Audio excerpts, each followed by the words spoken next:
So I've been deep into this trial, y'all. Like, so deep. I should have been a lawyer. I really should. I find this stuff so fascinating. It's like freaking tennis and symphony all at the same time. And I know, Baron Coleman, you don't respect car videos, but this is the only time I have right now. So, no one, I need to clarify this because Ben Shapiro is still very confused and all these people are still very confused. No one thinks that Erica Kirk is the A word, okay? No one thinks that she is what everybody thinks Tyler Robinson is.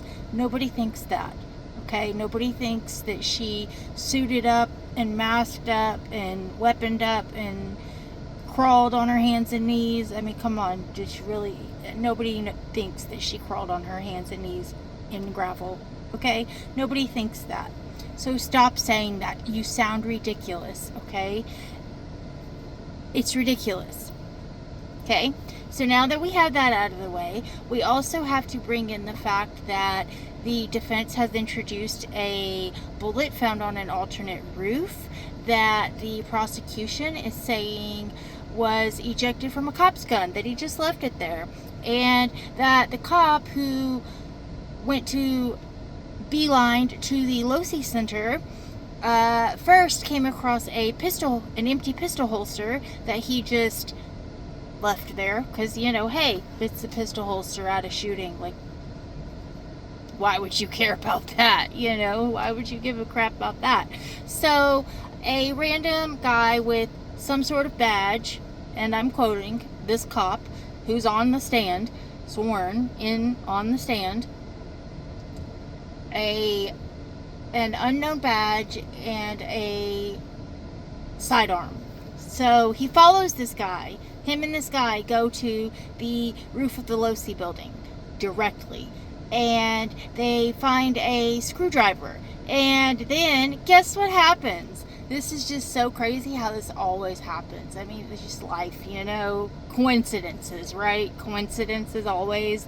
That the cops' body cam footage died an hour and 40 minutes into his shift, which these things are made to last 10, 13 hours running the entire time. So, yeah, that's interesting. Also, both the screwdriver and the towel had Tyler Robinson's degraded DNA and Lance Twig's degraded DNA on it. And, they just disregarded Lance's DNA and decided, hey, let's just go with Tyler. Like, this is how this trial is going. They can't get the monitors to work. They're showing things they shouldn't show the camera. They're not showing the camera the things that they should be showing. It's been a little chaotic at first. It's been a little shaky, I must say.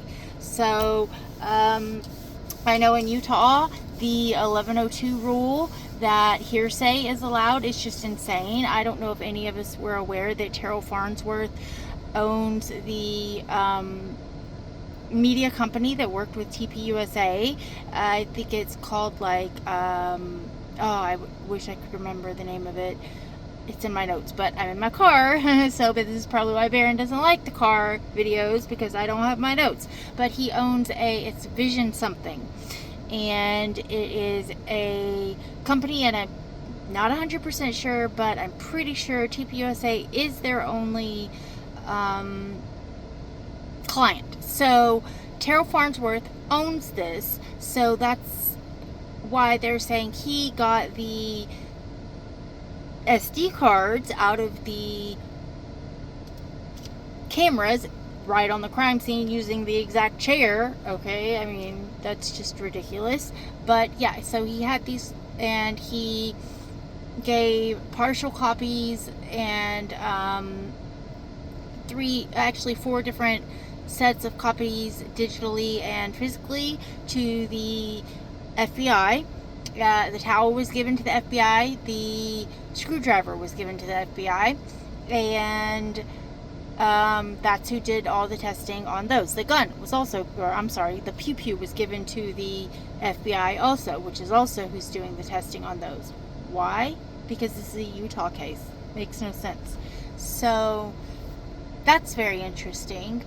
And this hearsay thing is the craziest thing I've ever seen. I know it's just preliminary, and a lot of these hearsays are going to get knocked down, but you can't even cross-examine these hearsays because they're written notes. A lot of times the cop will write it in and the person will just sign and date it, and that's allowed as reliable hearsay, and that law was recently made. So you guys should really tune into Trigger Smart's doing a great job. He's got a lot of people coming together to just watch this trial and be flabbergasted together, I guess. God bless Charlie, because he's not getting the justice he deserves, and that's pathetic. So, yeah. Let's just pray that this kid's protected by the blood of the Lamb. God bless y'all.